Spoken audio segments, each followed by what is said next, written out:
Voilà, bonjour à tous, bonsoir, partout où vous vous trouvez à l'instant. Il est un bon moment pour nous, un moment de gaieté, un moment de savoir, d'apprentissage, et un moment où on doit profiter de l'occasion pour partager tout ce qui est important en vue que nous ayons une société intéressante. Voilà, nous sommes sept, pas les sept, mais sept. Ça veut dire nous sommes le corps exécutif pour la transition. Je sais que beaucoup de gens vont en tout cas ne pas comprendre ça.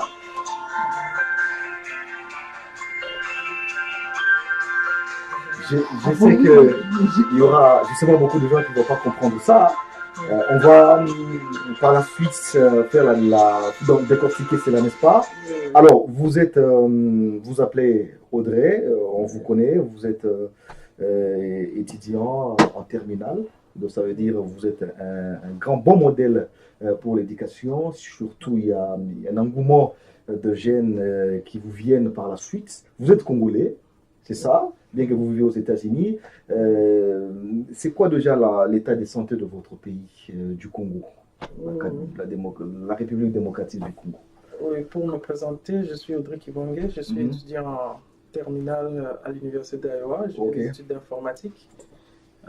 Bon, la situation actuelle du Congo est un peu difficile parce que nous avons un État qui n'est pas très performant, nous Ok. avons un gouvernement qui a du mal à prendre soin de sa population et nous venons d'avoir des élections qui ont été sérieusement décriées parce qu'il y a eu un problème de transparence Ok. et un problème organisationnel et voilà. Donc, en tant qu'intellectuel étant formé aux États-Unis, alors avec un groupe d'autres intellectuels aux États-Unis, nous avons mis en place une structure appelée CET qui signifie Corps exécutif de transition. L'objectif du CET est d'essayer d'installer au Congo un gouvernement technocratique qui voudra amener une transition technocratique au Congo, qui signifie que nous allons ramener des types de personnes qui ne seront pas versées dans la politique, mais qui seront versées dans l'action et servir la population. Nous allons amener des méthodes technocratiques pour résoudre les problèmes du Congo à court terme, de manière à ce que nous puissions préparer euh, le développement et l'intégration du pays tout entier sur le long terme. Très bien. Ça, c'est Je pense que ça va un peu prêter les gens en confusion, ces mots-là, technocrate. Et puis, je ne sais pas, comment est-ce que vous décortiquez ça? Et qui est technocrate et qui ne l'est pas, mais comment on les définit, par exemple? Qui est technocrate? Et technocrate, un individu qui est allé, évidemment, qui a fait des études classiques, comme, n'est-ce pas, qui a suivi un cursus classique dans une branche définie Ok. et qui a démontré une expertise dans un domaine pendant une certaine période d'années.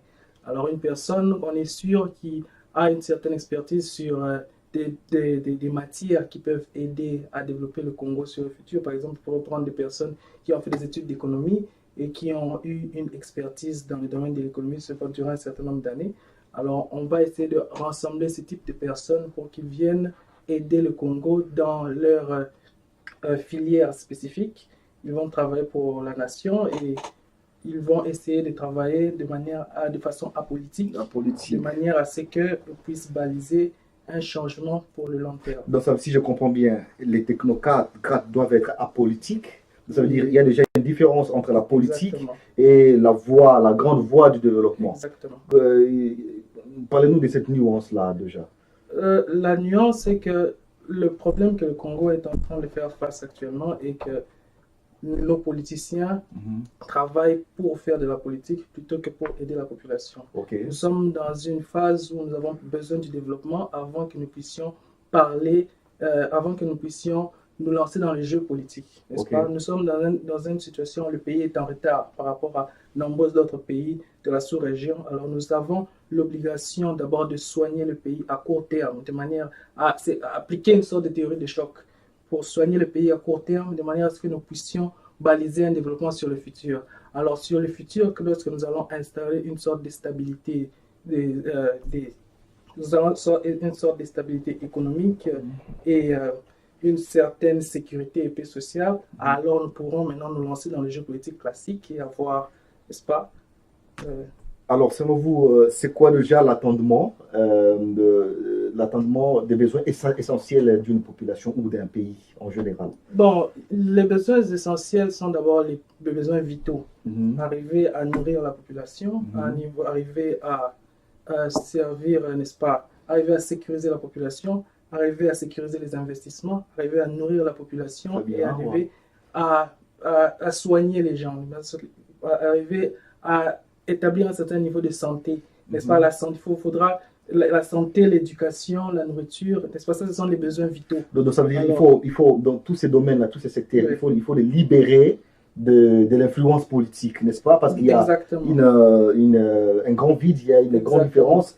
Et il ne faut pas que ça soit ici question que le politicien puisse décider ou avoir de mainmise sur... Pourquoi? Parce qu'ils ne sont pas des technocrates, c'est ça?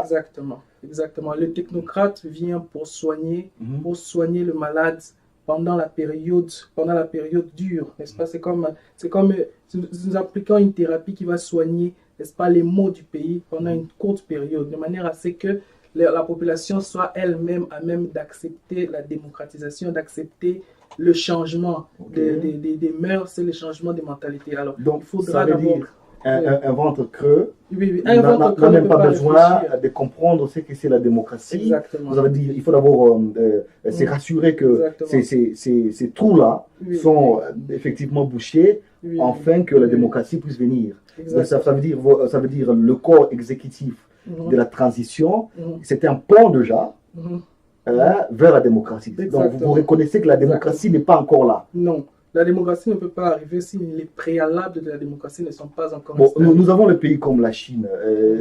Comment est-ce que vous comparez la Chine à la République démocratique du Congo sur le plan du développement? Parce qu'on ne parle pas de la politique ici. Oui, justement. Un pays comme la Chine n'a pas de démocratie. Pour l'instant, c'est un parti unique qui est en train de diriger le pays depuis aujourd'hui, pratiquement toute l'histoire. N'est-ce pas? Depuis pratiquement... on ne va pas beaucoup s'atteler sur ça. Oui. Ok, non, c'est un essai. Vous pouvez couper, c'est un essai. Coupez, donnez vos avis.